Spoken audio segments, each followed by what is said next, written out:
Mkhulu, ngicela phasi ukuthi okay, mani babe. Ngicela phasi ukuthi kwente kanjani kuletinyawo. Kuletinyawo? Yebo. Inyawo ukuthi uyanyathela ngesinyawo. Uyanyathela.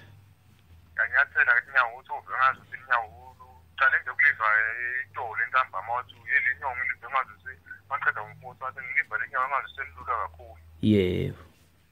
Mama ngithi nalokho senimbona amanyathela emakhratis washiya phansi. Yebo.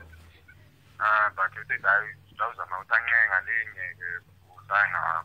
Nkosi yami, naleliso seliyavuleka.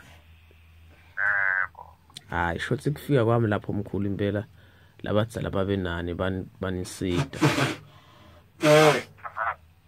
Akubongwa gogo. Siyaphinda sikuhlole gogo maphinda divela lembashi. Nkosi yami khehla lamayi, kubonga mina ngiyajabula mkhulu mangabe imisebenzi lemihle niyayibona nibantu lesiphila labasidwa ngathi mkhulu. Asembe kuyaqhubeka kwenteke nalapho lokunyela lesisini. Nembala, hayi, khululeka khehla lami, kubonga thina gogo. Thokoza gogo. Thokoza baba.